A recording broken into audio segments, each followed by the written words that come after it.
Donnie and Dolly. The team is supported by ableauctions.ca.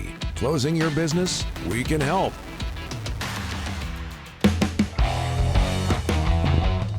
Tuesday, and all of our guests today brought to you by our title sponsor. So happy to have them aboard. Able Auctions, ableauctions.ca. More on them later. Where do I begin with this resume? Dan Hamhuis, former Canucks defenseman, 6 seasons with the Canucks, helped him get to the 2011 Stanley Cup Final, 16 NHL seasons in all. The pride of Smithers.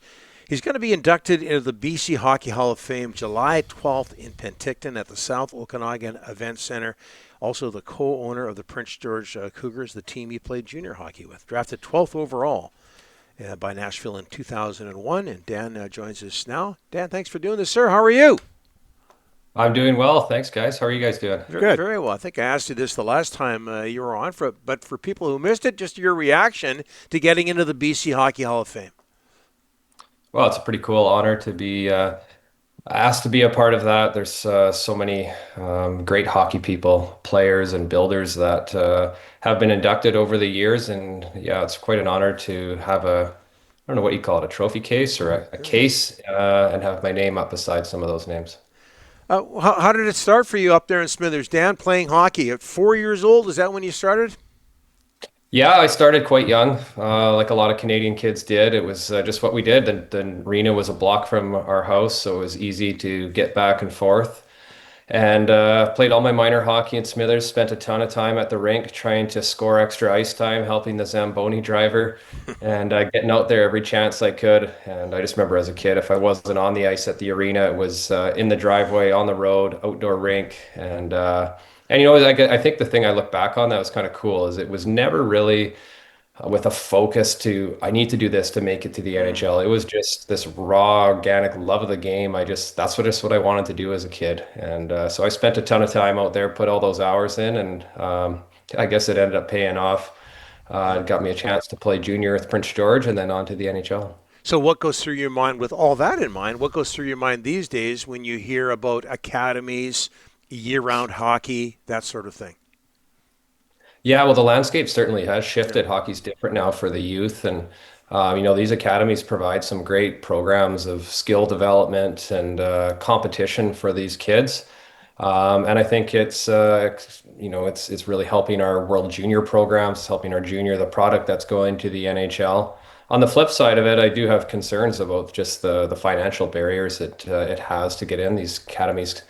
Most of them are pretty expensive, and I wonder about a guy like myself that came from a pretty blue-collar family growing up and don't know if that opportunity would have been something our family could have done. And so I just hope that you know, those kids in the small towns that have some hockey talent are still able to find a path to the NHL. And boy, I couldn't agree with you more about the kids who don't come from wealth making it big. Hey, Dan, you're involved with the Prince George Cougars, co-owner for over 10 years now. But how concerned are you about the new NCAA rules and American colleges luring Canadian Hockey League players down south? Well, that is another place where the landscape is shifting, and yeah, there's a lot of questions, I suppose, at this point, and there's probably questions we don't even know to ask at this point. I think time will tell how it shakes out. We've always believed and still do that the CHL is one of the best preparations for young players to make it to the NHL with the schedule and the competition, the elite talent that we have in our junior leagues. And you know, we keep working to provide a great experience for those kids with great coaching, great facilities, great program that gives them that opportunity to take that step to the NHL. But if that doesn't happen, we also just want them to have a great experience on these junior teams. It was some of those 4 years that I played in Prince George was some of my favorite years of hockey. Really enjoyed it. The community was great. The team was great. And you know, I hope for our young guys that at minimum they take that away, and that's kind of the goal. Yeah, Dan, making the NHL is one thing, but longevity is another thing. 1,100 plus games for you, 16 years. Boy, I don't think people realize how hard that is, longevity in the NHL. It's getting tougher and tougher. Yeah, it's a lot of work to stay at a high level, especially once you get into your 30s. You don't just wake up and feel good. It's there's a lot of effort and time that goes into it. People would ask me how many days, how often are you working out? And Yeah. they always knew what they were asking. Is it like 2 hours a day, 5 days a week? But the real answer was it was 24/7 because there was the workout that was 2 hours a day, 5 or 6 days a week, but then everything else mattered. It was what I was eating after, what time I was going to bed, my hydration, what I was not drinking, what I was not eating. Holidays I was choosing not to go on so I could stay close Yeah. to training facilities and ice. So it was a full-time job. And as I got into my 30s, my kids were getting older too, and that's became more of a sacrifice, I suppose, for them as well. Um, because the whole family had to be involved on that program to make it work. And I really enjoyed it. I love that pursuit. I love grinding. I love finding ways to continue to get better and get more out of myself. And I'm very fortunate to have a supportive family. But yeah, at 37, when it certainly felt like it was time to be done, and I was able to leave the game in a good place. I was very fortunate to have a long and great career. Yeah, and you know what? International play to don the Canadian uniform, Olympics, World Hockey Championships, juniors. How great was that?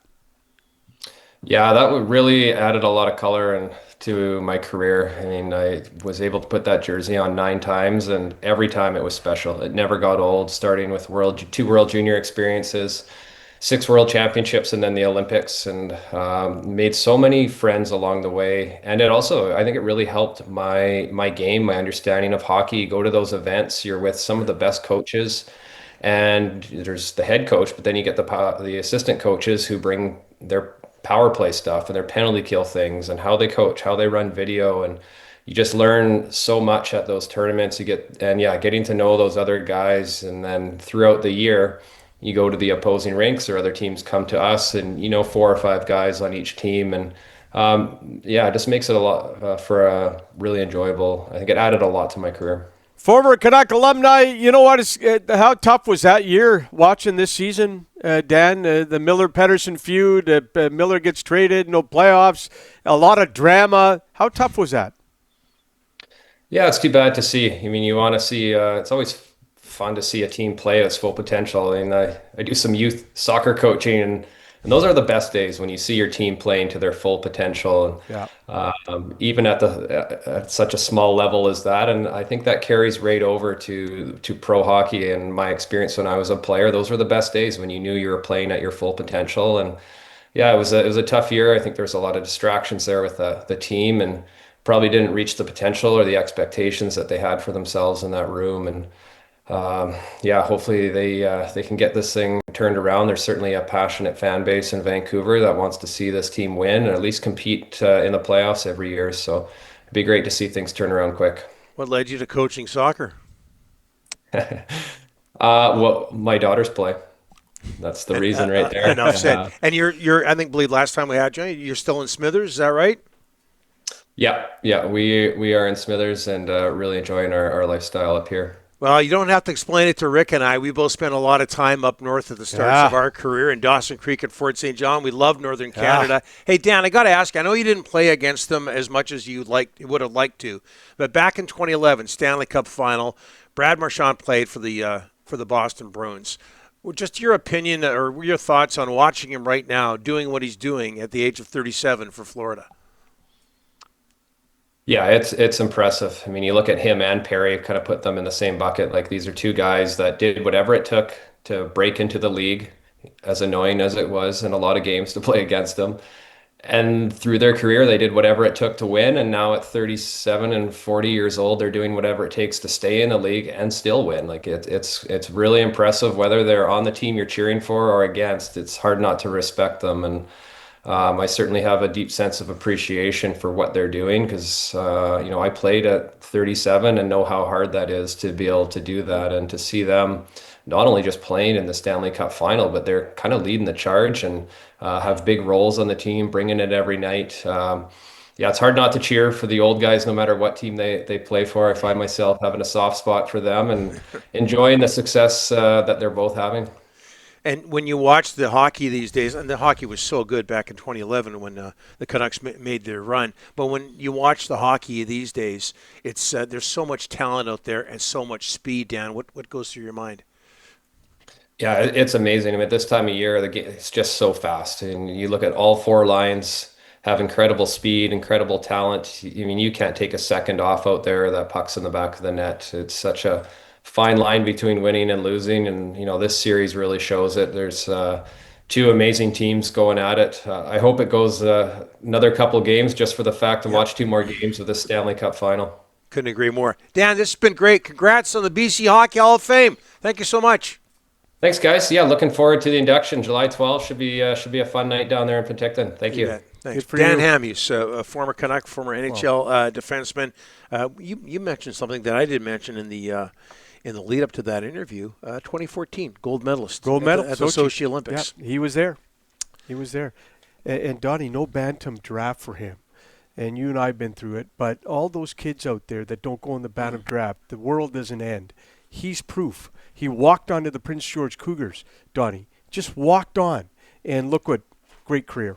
Also going in, among others, going into the BC Hockey Hall of Fame, July 12th in Penticton, Mike Penny, Sean Horkoff, Larry Kwong, and the 1987 Richmond Sockeyes. Head coach Roland Kurtenbach, leading scorer Dave Tomlinson. Tomlinson, yeah. Our friend Dave Tomlinson.